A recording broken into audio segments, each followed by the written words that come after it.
नमस्कार, आप सबका बहुत स्वागत है। आज बात कर रहे हैं हिमाचल प्रदेश में चल रहे मतदान की। हिमाचल प्रदेश में एक फेज में आज मतदान पूरा होने जा रहा है और वोटिंग परसेंटेज किसी भी चुनाव में बहुत मायने रखता है। तो आपको बता दें हिमाचल का अपडेट, 3 बजे तक हिमाचल प्रदेश में कुल 56% वोट पड़ चुके हैं। इस राज्य में पिछले कई वर्षों से 70% से ज्यादा वोटिंग का इतिहास रहा है। हिमाचल का ट्रेंड है कि महिलाओं का वोटिंग परसेंट पुरुषों से ज्यादा रहता है। राज्य में जो राज बदलने का राजनीतिक जुमला चल रहा है, हर 5 साल पर सत्ता परिवर्तन के जिस राजनीतिक रिवाज की बात की जाती है, उसकी बड़ी वजह महिला वोटर ही मानी जाती हैं। अब तक के वोटिंग परसेंट का मतलब है कि जनता बहुत जागरूक है, बढ़ चढ़कर वोट डाल रही है। देखना है कि ये 2019-2017 के रिकॉर्ड को बीट कर पाता है या नहीं। कुछ इलाकों में हिमाचल प्रदेश में बर्फबारी भी हुई है, लेकिन इसके बावजूद लोग अपने मत का इस्तेमाल कर रहे हैं, बाहर निकल रहे हैं बड़ी तादाद में। शाम 5 बजे तक मतदान चलेगा और यह वोटिंग परसेंटेज किस ओर इशारा कर रहा है? जयराम ठाकुर या फिर कांग्रेस? पब्लिक का मूड क्या है?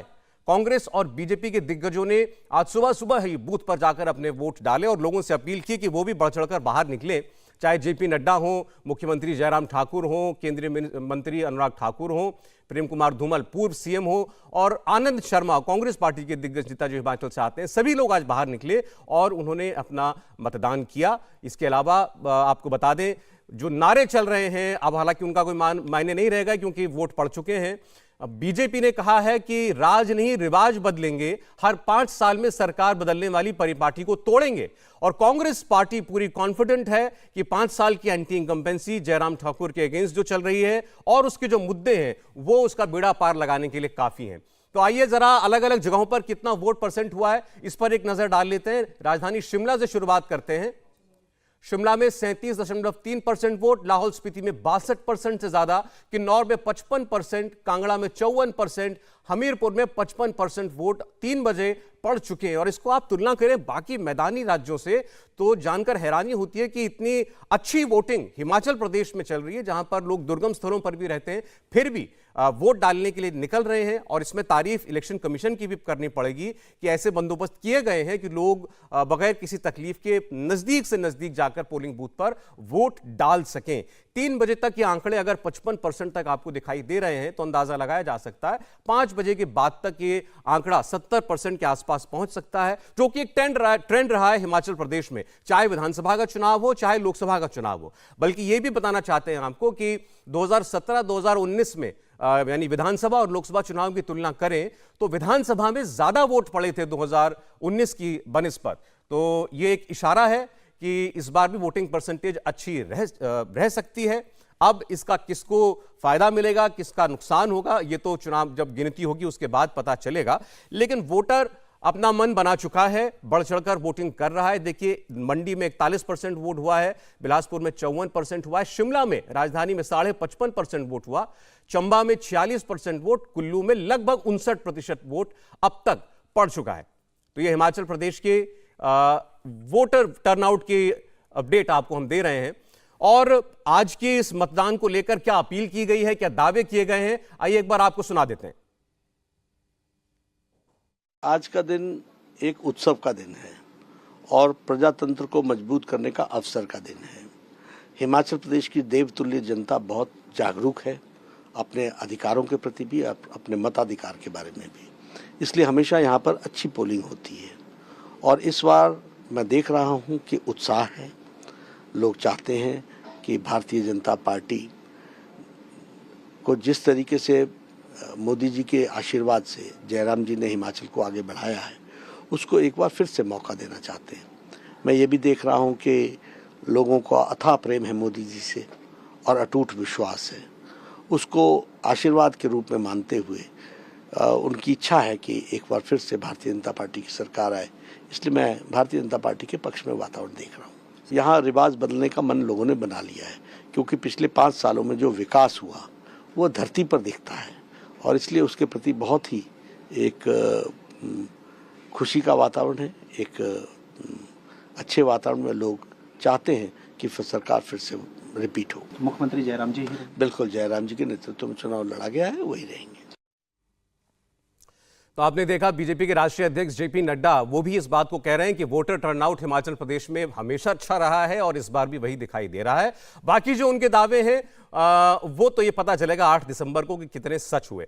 राहुल गांधी उन्होंने भी आज ट्वीट किया है, हालांकि वो प्रचार के लिए नहीं उतरे हिमाचल प्रदेश में। यहां पार्टी के प्रचार की कमान प्रियंका गांधी वाड्रा ने संभाल रखी थी और उन्होंने ट्वीट करके जरूर अपील की लोगों से बढ़ चढ़कर वोट करने की और कहा कि वोट पड़ेगा ओल्ड पेंशन स्कीम के नाम पर, वोट पड़ेगा रोजगार के नाम पर, वोट पड़ेगा घर घर लक्ष्मी के नाम पर और लोग अपने विकास को, अपने हितों को देखते हुए मतदान करेंगे और कांग्रेस की सरकार लाएंगे। मेहमान हमारे साथ जुड़े हैं, जरा उनका रुख कर लेते हैं। शलभ मणि त्रिपाठी जी भारतीय जनता पार्टी से जुड़ रहे हैं हमारे साथ। शलभ जी स्वागत है आपका। सुरेंद्र सिंह राजपूत जी कांग्रेस पार्टी से जुड़ रहे हैं। सुरेंद्र जी स्वागत है। मनोज सिंह जी मेटराइज से हमारे सहयोगी हैं जिन्होंने सर्वे किए हैं हिमाचल प्रदेश और गुजरात के चुनाव को लेकर के, वो हमारे साथ जुड़े हुए हैं। और शिमला से पंकज भार्गव हमारे सहयोगी जुड़ रहे हैं जो कि लगातार आप तक अपडेट्स पहुंचा रहे थे कैंपेन की भी और आज मतदान के भी। आपको बता दें कि अमूमन जब इलेक्शन जिस रोज होता है, किसी राज्य में आखिरी वोटिंग होती है, तो हम आपके सामने एग्जिट पोल लेकर के आते हैं जिसमें एक रुझान पता चलता है कि वोटर जो वोट कास्ट करके आया है उसके क्या मुद्दे थे और उसका रुझान किस ओर है। लेकिन इस बार इलेक्शन कमीशन ने रोक लगा रखी है कि जब तक हिमाचल प्रदेश और गुजरात दोनों राज्यों के चुनाव संपन्न नहीं हो जाते तब तक कोई एग्जिट पोल नहीं निकाला जा सकता। इसलिए आपके सामने आज हम हिमाचल प्रदेश का कोई आंकड़ा प्रस्तुत नहीं कर रहे हैं सिवाय वोटर परसेंटेज के, लेकिन मुद्दों पर हम बात जरूर करेंगे। शलभ जी का रुख करते हैं पहले। शलभ जी देखिए, चुनौती आपके सामने बहुत बड़ी है। 37 साल जो नहीं हुआ वो आप करना चाहते हैं और रिवाज बदलना चाहते हैं, बीजेपी की सरकार रिपीट करना चाहते हैं। जाहिर है आपने उसके लिए मेहनत भी की है, लेकिन ये वोटर टर्नआउट क्या इशारा कर रहा है? अभी तक लग रहा है कि 2017 के आसपास वोटिंग परसेंटेज रह सकती है। आप तो बहुत ही अनुभवी हैं, बहुत ही वरिष्ठ हैं। मुझे पंकज भार्गव भी नजर आ रहे हैं, बहुत पुराने साथी हैं। शिमला इनका अपना खुद का क्षेत्र है और जिस तरह का उत्साह दिख रहा है लोगों में, हिमाचल के लोगों में जिस तरह की खुशी दिख रही है, जिस तरह से लोकतंत्र के महापर्व को लेकर एक तरह का जश्न का माहौल दिख रहा है, ये क्या इंगित करता है? लोग खुशी खुशी जा रहे हैं वोट देने, जिस तरह से लोग जाके वोट डाल रहे हैं, मैं विश्वास के साथ कह सकता हूं कि पूरी लड़ाई एक तरफा लड़ाई है। और आपने कहा ना कि चुनौती है, तो चुनौतियों से पार पाने वाले का नाम ही तो भारतीय जनता पार्टी का कार्यकर्ता है, नरेंद्र मोदी है। और इस बार भी हम देखिए चुनौती से पार पाएंगे। जब उत्तर प्रदेश में विधानसभा के चुनाव हो रहे थे 2022 में, बहुत सारे लोगों ने कहा कि उत्तर प्रदेश में एक ट्रेंड है कि पार्टी चुनाव बदलती है, चुनाव के बाद कोई ना कोई दूसरे दल की सरकार आती है। लेकिन आप देखिए कितने प्रचंड बहुमत के साथ योगी आदित्यनाथ जी के नेतृत्व में उत्तर प्रदेश की सरकार आई। आपने उत्तराखंड में भी देखा, उत्तराखंड में भी लोग कहते थे कि एक दल के बाद दूसरे दल की सरकार आती है, वहां पर भी रिवाज बदला है। और इस बार हिमाचल में आप देखिएगा कि हिमाचल में जो तमाम तरह के जो पॉलिटिकल विद्वान है बहुत तरह के असेसमेंट लगाते रहे, बहुत स्पष्ट बहुमत के साथ श्रीमान जयराम जी की उनकी सरकार आने जा रही है। कहीं कोई संशय की स्थिति नहीं है, कहीं कोई दुविधा की स्थिति नहीं है। बहुत प्रचंड बहुमत के साथ भारतीय जनता पार्टी अपनी सरकार बनाने जा रही है।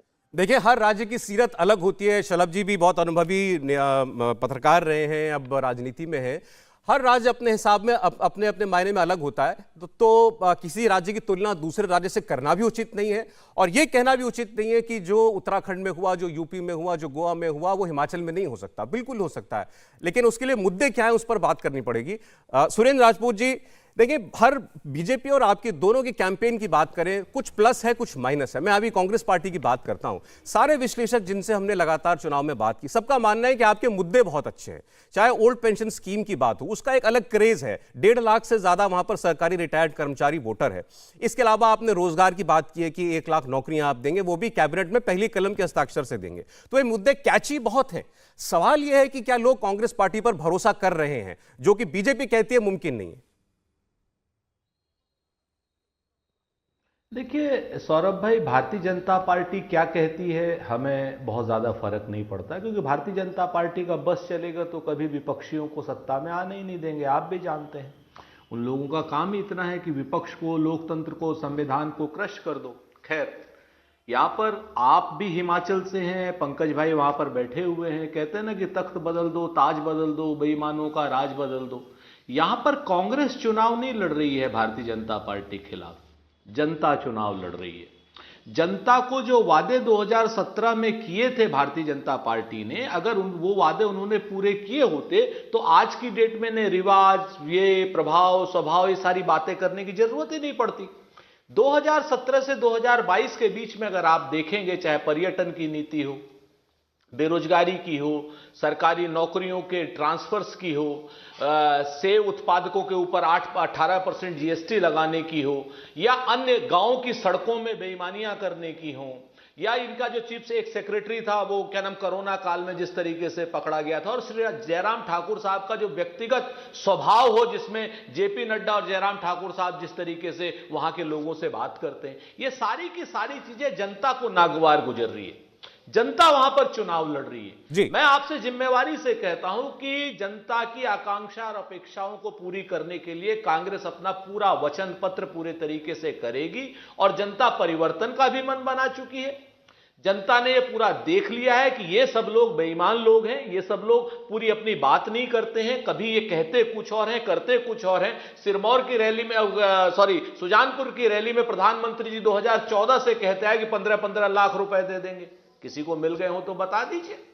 तो सच बात यह है कि जिस पार्टी का कार्यकर्ता से लेकर के और टॉप लीडरशिप तक झूठ बोलती हो, उसके ऊपर अब हिमाचल की जनता भरोसा नहीं करेगी, ऐसा हमारा विश्वास है। देखिए, मुझे हमें चर्चा में किसी चुनाव विश्लेषक ने कहा कि हिमाचल प्रदेश एक ऐसा राज्य है और हिमाचल की जनता का स्वभाव यह है कि वो सरकार इलेक्ट नहीं करती, सरकार रिजेक्ट करती है, और ये हम पिछले 3.5 दशक से देखते हुए आ रहे हैं। उसी को बदलना चाहती है बीजेपी। तभी वो अपने डबल इंजन की बात करते हैं, तभी वो कहते हैं कि अपने काम पर हम वोट मांग रहे हैं, नरेंद्र मोदी के नाम पर हम वोट मांग रहे हैं। मनोज जी के पास जाना चाहते हैं।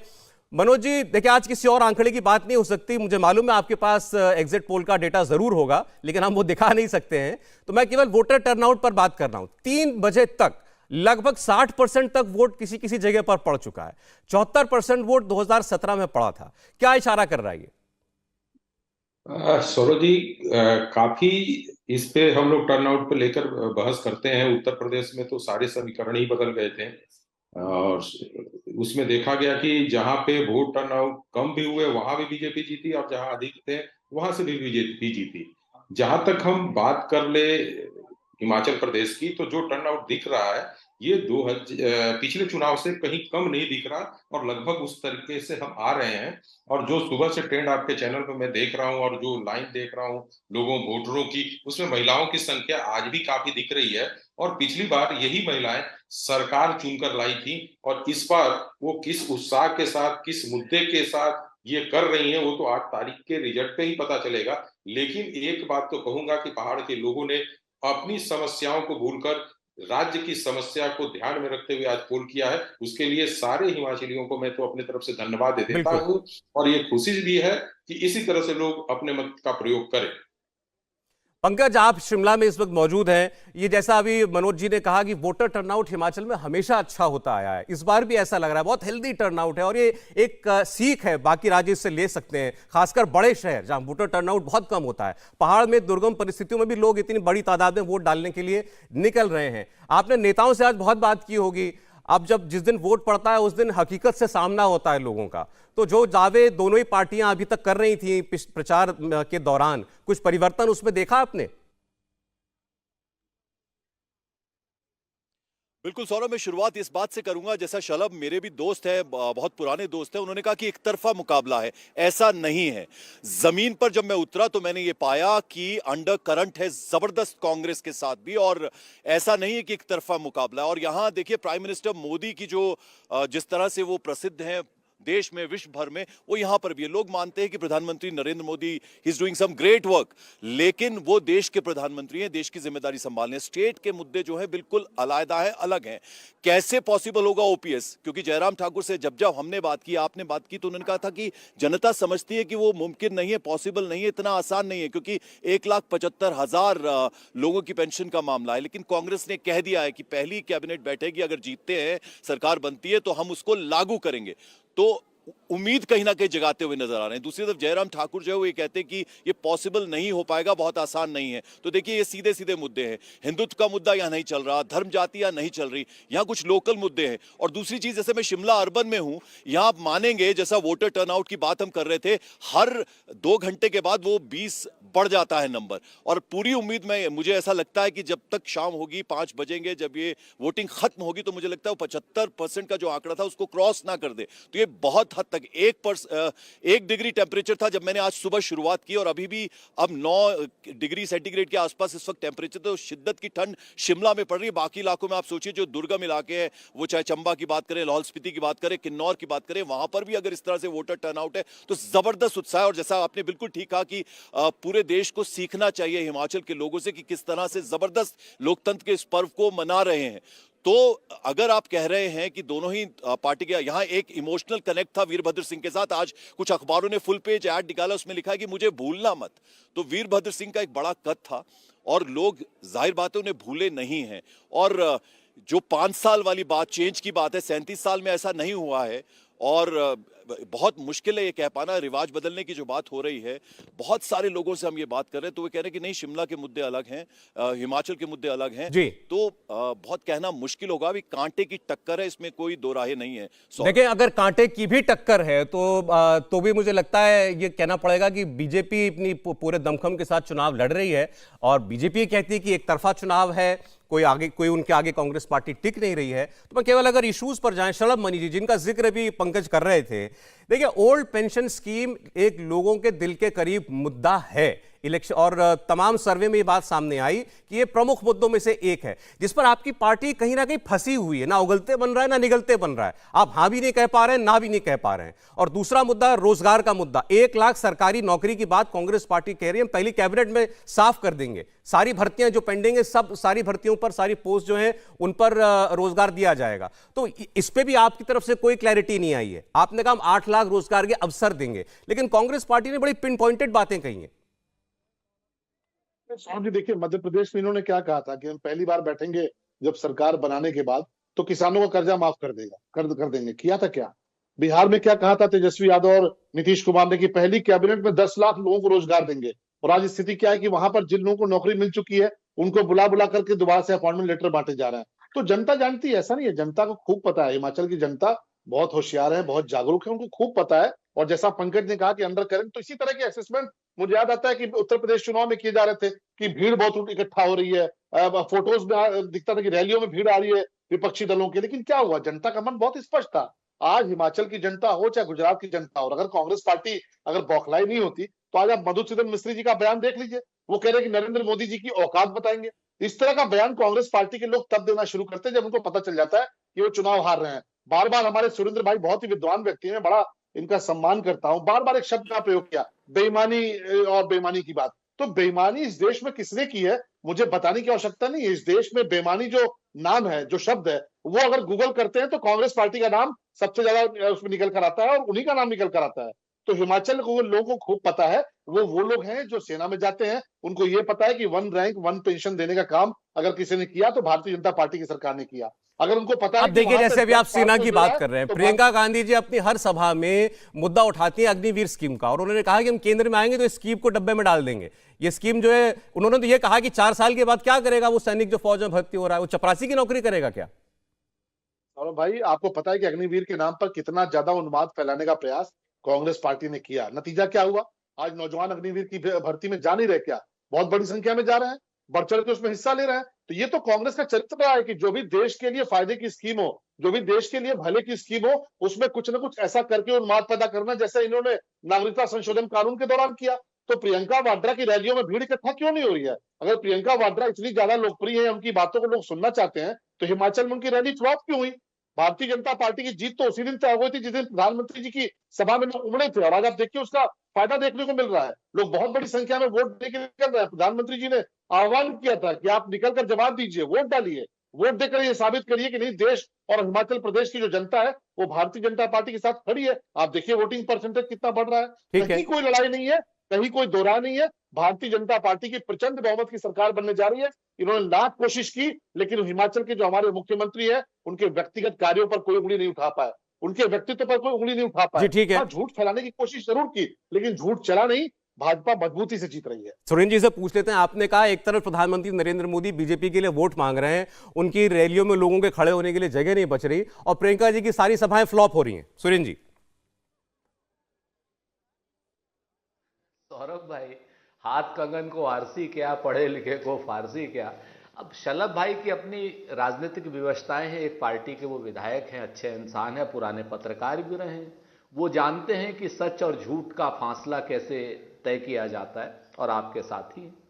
भाई, प्रियंका गांधी जी की रैलियों में भीड़ उमड़ी या नहीं उमड़ी, इसके तो गवाह आप हैं, पंकज भाई हैं, प्रदीप चौहान है वहां पर, वहां के जितने संजय बरागटा है, मतलब मैं आपको एक सीरीज ऑफ पत्रकारों का नाम ले सकता हूं जो किसी पक्ष के नहीं निरपेक्ष भाव से देखते हैं, जो होता है वो कहते हैं।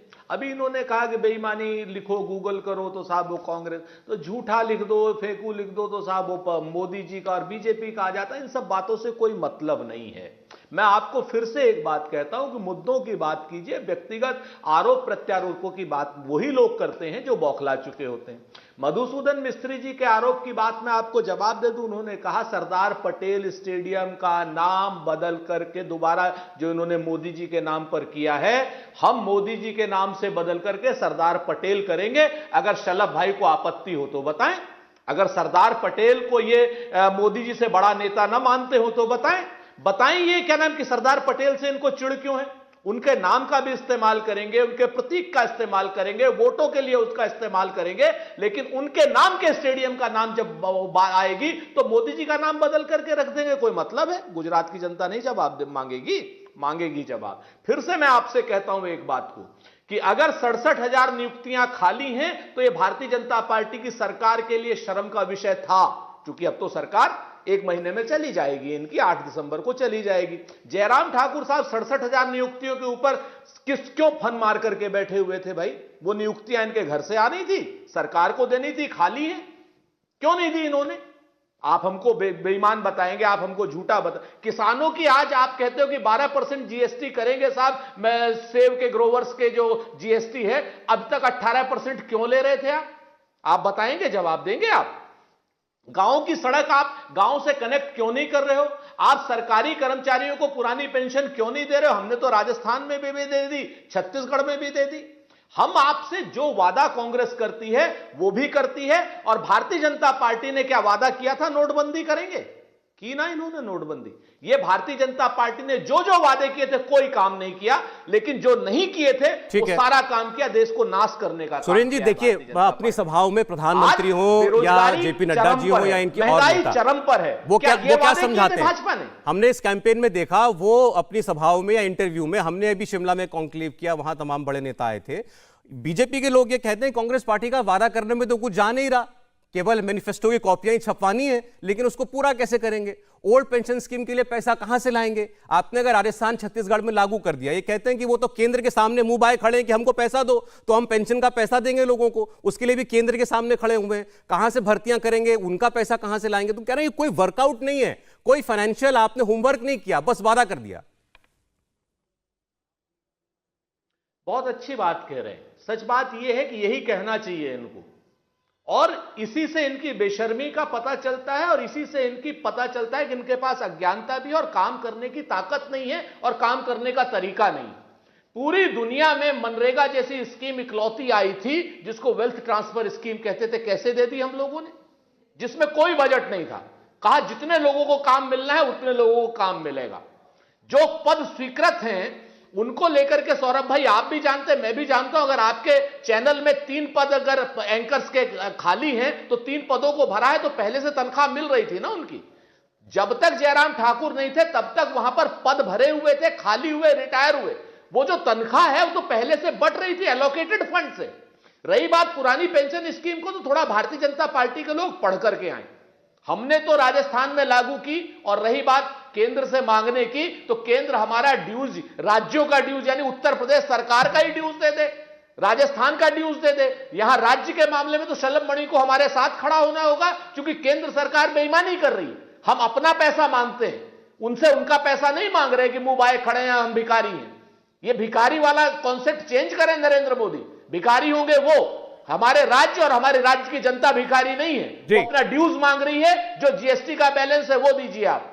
एक बार जवाब, सोरेन जी समय चला जाएगा, इस बात पर जवाब एक बार देने चला लगाते हैं, स्पेशल सेस लगाते हैं 32% का। ये कह रहे हैं जो वादा कर रहे हैं हम, हमें मालूम है कैसे पूरा करेंगे। चलो भाई, आपने सामने देख लिया ना, बस यही मैं बताना चाह रहा था कि सब सिर्फ जुबानी जमा खर्च के अलावा कुछ नहीं है। राजस्थान में कह दिया पेंशन दे देंगे, कटोरा लेके खड़े हो गए, भाई आप पैसा दीजिए। वहां कह दिया पेंशन दे देंगे, छत्तीसगढ़ में केंद्र सरकार पर दबाव बना रहे हैं। आपको जब देना ही नहीं था आप मुझे जब देवपानी आपत्ति की है, हैसियत में नहीं थे। कटोरा लेके भाजपा खड़ी हो सकती है। बोलने दीजिए, बोलने दीजिए। नहीं नहीं, मुझे आपत्ति है, कटोरा लेके आप खड़े हो सकते होंगे, भीख आपने मांगी, आपके नेता ने मांगी है शलभ जी। अच्छा ठीक, सुरेंद्र 35 साल भीख मांगी है इनकी कटोरा बात भी लेकर। रुझाने समय इतना ही है। हमने कभी भीख नहीं मांगी। आप देश को भिखारी बनाना चाहते हैं। अच्छा सुरेंद्र जी प्लीज, लास्ट कमेंट का ही वक्त है, बोले। नहीं, तो गलत बात आप करेंगे कटोरा लेकर के। उत्तर प्रदेश की जनता को, राजस्थान की जनता को गाली नहीं दीजिए। चलिए ठीक है, आप बोलने दीजिए। योगी आदित्यनाथ जी ने कहा था कि पहली कैबिनेट में किसानों का कर्जा माफ करेंगे, अपने संसाधनों पर कर्जा माफ कर दिया, 1 रुपए केंद्र सरकार से नहीं लिया। अगर मैं गलत कह रहा हूं सुरेंद्र भाई बता दीजिए, लेकिन झूठ बोलने के अलावा कुछ नहीं कर सकते। और इसीलिए हिमाचल की जनता इस बार आपको बताएगी कि कैसे रिवाज बदलता है, कैसे यहाँ पर दोबारा भारतीय जनता पार्टी की सरकार आती है, क्योंकि आपने झूठ बोलने के अलावा कुछ नहीं किया, आपने तुष्टीकरण के अलावा कुछ नहीं किया। हम जब कॉमन सिविल कोड की बात करते हैं आप उसका विरोध करते हैं, आप कहते हैं कॉमन सिविल कोड नहीं आने देंगे। आप कहते हैं भाजपा अपने वादे पूरे नहीं करती। हम जब पूरे करते हैं तो राम मंदिर बनता है, हम जब पूरे करते हैं धारा 370 हटती है, ठीक है शलभ जी, सीने पर सांप उठता है। लेकिन हिमाचल में भी आप देखिएगा वायदे जो किए हैं पहले पूरे किए। देखिए आपके वादों की, आपके दावों की असलियत जो है वो हिमाचल की जनता ने दोनों ही पार्टियों की डब्बों में बंद कर दी है। 8 दिसंबर को अब जब ये ईवीएम खुलेंगे तो पता चलेगा, फिर आपसे बात होगी। बहुत शुक्रिया शलभ मणि त्रिपाठी जी, सुरेंद्र सिंह राजपूत जी, मनोज जी आपका, पंकज आपका, बहुत शुक्रिया। इंडिया टीवी हर वक्त हर जगह डाउनलोड करने के लिए सर्च करें India TV news Google play store या ऐप स्टोर पर।